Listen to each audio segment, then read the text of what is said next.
Cement primary बर' थुनलाइ आफादनि जिहेतु जथुम्मा बिनि गेजेरजों मा दिनै फैबाय थानाय 2021 मायथाइनि जिहेतु बोसोरारि जथुम्मा मा हाबाफारिखौ दिनै दाफुंनाय जाखो? नोंथांमोन रादाबगिरिनिसिम आंनि गोसो गोरबोनि हामलायनायखौ बावग्रोबाय। जों सिमेन्ट गुदि बर' थुनलाइ आफाद, जनाय जिल्ला बर' थुनलाइ आफाद, लोगोसे सिमेन्ट आन्चलिक आइजो अनसाय आफाद जथायै दिनै डेकापाम गामि पन्चायतनि सिङाव थानाय गंफ्रोमबो गामिनि गामि दैदेनगिरि आफादगिरि लोगोसे बे गामि ओनसोलाव थानाय इन्टेलेक्सुयेलफोरखौ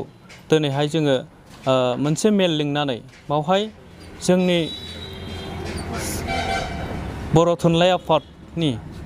जानिखि जोनोम सान 10 नभेम्बर बेखौ मेहेर गोनाङै खुंनो थाखाय जोङो डेकापाम बालाबारि बर' गुदि फरायसालियाव जोङो मोनसे गोख्रों बानजाय आफाद दाफुंनानै लानो हाबाय। आसा फारिदों बे बानजाय आफादा जोंनि फैगौ 15-16 बे साननैनि हाबाफारिखौ बिथांमोना जोंनि जानिखि टार्म मिटिं सेसन, मोनफ्रोमबो आफादनि टार्म मिटिं सेसन, बे सेसनखौ बिथांमोना जानिखि फालिथाय सान, बे फालिथाय सानखौ बिथांमोना मोजां खुंफुंना हरगोनखौ आं आसा फारिबाय। जोङो थुनलाइ आफादा थुनलाइ जौगानानै हाबाखौनो जों मावबोबाय थायो। दा जिहेतुके जोङो बे सिमेन्ट गुदि बर' थुनलाइ आफादनि सिङाव थानाय गंफ्रोम गुदि फरायसालि, गेजेर फरायसालि, गोजौ फरायसालि आरो फरायसालिमा बिथांमोन फरायसाफोरखौ लानानै जोङो मोनफ्रोमबो बे बर' थुनलाइ आफादनि जोनोम सान फालिथायाव जों बिथांमोनखौ एनकारेज होनो थाखाय जोङो बिथांमोननो मोनसे बादायनाय लाबोयो। जों बेखौनो थांनाय बोसोरावबो जोङो एलपिनिखौ सावगारि एरनाय बादायनाय, एमइ सेक्सननिखौ जों खन्थाइ आवरायनाय बादायनाय, लोगोसे हाइ स्कुलनिखौ जोङो कुइज बादायनाय आरो कलेज लेभेलनि बिथांमोनखौ जोङो सुंद' सल' बा खन्थाइ लिरनाय बादायनाय, गावनो सुजुनाय बे खन्थाइ लिरनाय बादायनायखौ जोङो होबोबाय थादों। देग्लायबो जोङो गोबां फोरोंगिरिफोरखौ लिंथुमनानै बिथांमोनखौ दैदेनगिरि बिबान होनानै बेबायदिनो थांनाय बोसोरनि बायदिनो जोङो गुदि फरायसालिनि, गेजेर फरायसालिनि, गोजौ फरायसालिनि आरो फरायसालिमानि फरायसाफोरनो थाखाय जोङो बिथांमोननो बादायनाय मोनसे हाबाफारि लागोन आरो बे जाय बिथांमोना कलेज बारग'नानै दङ बिथांमोननि थाखायबो जोङो मोनसे गावनो सुजुनाय सुंद' सल' नङाबा खन्थाइ बेबायदि बादायनाय हाबाफारिखौ जोङो लागोन होननानै जोङो दिनै नोंथांमोननि मेडियाजों जों बेखौ फोसावनाय जादों। आरो बे जोङो गोदोनि आवगोलनि बायदिनो जोङो 15-16 बादायनायखौ जोङो लाया। देग्लाय जोङो माखासे उसुबिदाखौ नुनानै जोङो बेसे एडभान्सै लानो नागिरदों जे जोङो सानथाम सानब्रै सिगां बे बादायनाया जानांगौ, 16 खालि बे रिजाल्टआ ओंखारनांगौ, 16 खालिनो जोङो गेवलां मेलनि गेजेरजों बे बान्थाखौ जोङो रानगोन होननानै आङो बेखौ मेडियानि गेजेरजों आं फोस्रावनाय जाबाय। बर' थुनलाइ आफादाबो दिनै बेयाव बे मेलाव बाहागो लाफैदों। बे बाहागो लानायनि उद्देশ্যआ मा? गोजोन्थों। गिबियावनो आंनि रोजाबगिरि नोंथांमोननिसिम आंनि गोसो गोरबोनि साबायखर बावबाय। थारैनो दिनै बे डेकापाम बालाबारि गुदि फरायसालियाव जयै जनाय जिल्ला बर' थुनलाइ आफाद, सिमेन्ट प्राइमारि बर' थुनलाइ आफाद, लोगोसे सिमेन्ट दख'रा आइजो अनसाय आफादजों जयै जोङो गावबा गावनि जा बोसोरसालिया जथुम्मा, बे जथुम्माखौ खुंफुंनो थाखाय दिनै मोनसे बानजाय आफाद दानो थाखाय बेहाय मिटिं जादोंमोन, मेल जादोंमोन आरो बे मेलाव जोङो दिनै बेखौ खुंफुंना हरनो थाखाय मोनसे गोख्रों बानजाय आफाद दाबाय। बे बानजाय आफादनि आफादगिरिया जाहैदों सानसुमा बसुमतारी, आंनि बादै लखिमपुर डिस्ट्रिक्ट कमिटि एक्स बिएलटि वाइफारनि चेयारमेन आरो लोगोसे मानगोनां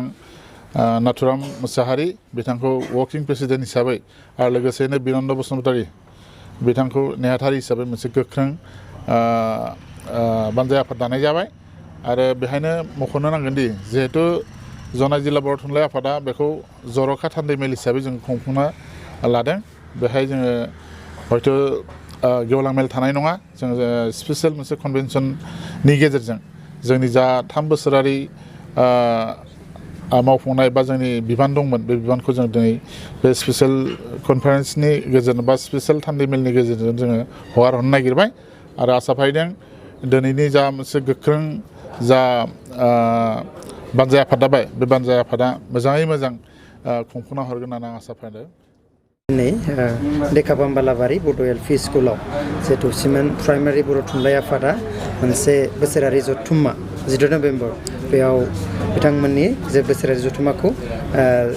आरसि कमिटि दाफुंबाय बेनि गेजेरजों नोंथांमोनाबो बोसोरारि जथुम्माखौ लाफानो सानदों बेनि गेजेरजों दिनै जोंनि सिमेन्ट दख'रा बर'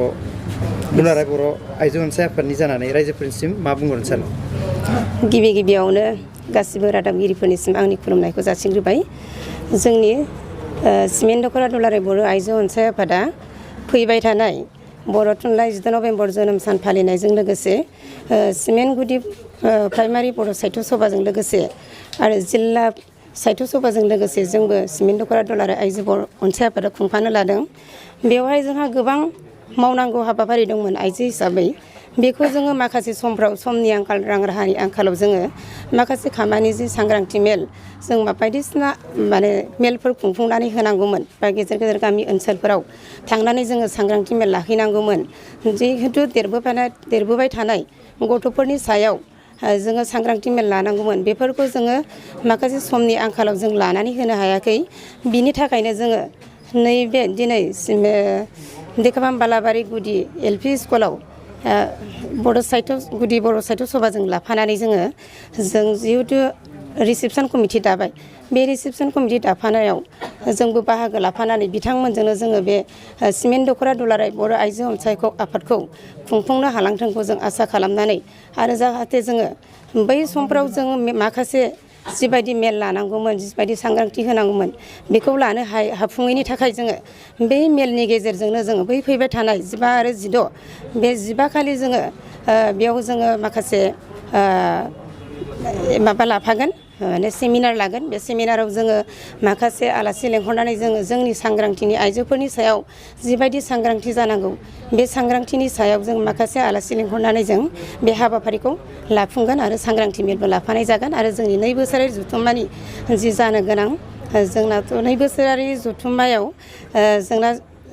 सोलायनाय फैसिगोन आरो जिहेतु बडि चेन्ज जासिगोन माने गोजाम आफादखौ सिफायनानै गोदान आफादखौ दाफुंनानै होनाय जागोन आरो आइजो हिसाबै मा थांखिखौ लानानै बांसिन सावरायनाय जायो ओरैनोथ' जोङो आइजो हिसाबैथ' जोंना मावफुंनांगौआथ' सावरायनांगौआथ' गोबां दङ जाहाथे आइजोफोरनि सायाव अनाय इनागार खालामनाय जिनाहारि खालामनाय उन्दै गथ'फोरनि सायाव रेप खालामनाय जेनेबा आइजोफोरनि सायाव गाज्रि आक्रमण खालामनाय अनेकथा बिदिनो सोलोंथाइ खान्थि बेफोरबायदिखौ लानानै जोङो सावरायनाय जायो आरो दिनै नोंथाङा जे वर्किं प्रेसिडेन्ट हिसाबै नोंथांमोननि बे प्रग्रामाव रायजो राजाफोरखौ माबायदि बाहागो लाजानो लुगैयो नोंथां आङो जोंनि ओनसोलाव जेसेबां बर'फोर दङ बिथांमोनखौ माने आखाइ खबजबै खावलायहरनाय जायो दे जाहाथे जोंनि नैबे 15 आरो 16 अक्ट'आव बर' थुनलाइनि जोनोम सान बे जोनोम सानाव रायजो राजाखौ बयखौबो लैहोर फैनानै गाजा गोमजायै जाहाथे जोंनि 16 नभेम्बरखौ जाफुंसार होयो बेखौ आं रायजो राजाखौ गुरैयै खावलायहरबाय दिनैनि समाथ' गोबां दिनैनि स्वच्छ भारत अभियान हिसाबै साब सिखोनै जों बानाय आरो सिमेन्ट ओनसोलाव जोङो गोबां मुं मोनबोदोंखि जे गिदिर प्रग्रामफ्रा जोंहा साब सिखोनै थांदों थिग नोंथांमोना बे साब सिखोन हाबाफारिखौ माबायदि लादों जागोन जोङो साब सिखोनखौ जोङो खालामगोन मानो होननानै बुङोबा जोंहा माने बेयावबो साब कमिटि दानानै होखानाय जादों बेनिखायनो जोङो आगोलनिफ्राय बर'फ्रा जेरैबायदि कनफारेन्सफोर खुंबोदों बेफोरबायदिनो जोंनियावबो साब सिखोन परिस्कार परिचन्नताया जागोन जोङो साब सिखोनखौ लाखिगोन बेखौ आं ओरैबायदि बुंनो सानो बेयाव 50 जनल' जे होदों बेखौ आं गनायो थेवब्लाबो जोङो माने गुबैयै आं एसे सिगाङाव बुंदों जे माने डिसटेन्स मेनटेन खालामनानै जोङो सोलिगोन जोंनावथ' बे बर' थुनलाइ आफादाव कनफारेन्स खुंनायाव 50 जनजों जेबो जाया बेनिखायनो जोङो डिसटेन्स पालन खालामगोन मास्क माबा खालामगोन बेफोरखौ लानानै जोङो माने अफिसनि मानसिफोरजों मोजाङै सावरायनानै जों माबायदि माबायाव पर्यायाव लाबोनो हायो बेखौ सावरायनानै जों जिहेतु हर थागोन हिसाबै बे हर थानायफोराव माबा मोनसे उसुबिदा फैनो हागौ उसुबिदा गैया जोंनियाव माने जोङो माने दिनै दानायनिफ्रायनो जोङो सिन्था खालामदों जे जोंनियाव देखाफाम ओनसोलाव दङ जे माने जोङो माखासे न'फोर एसे सिगांसो सावरायनाय जादों माबायदि जायगायाव दोननाय जागोन बिथांमोनखौबो जोङो थानाय जानायखौबो जोङो माने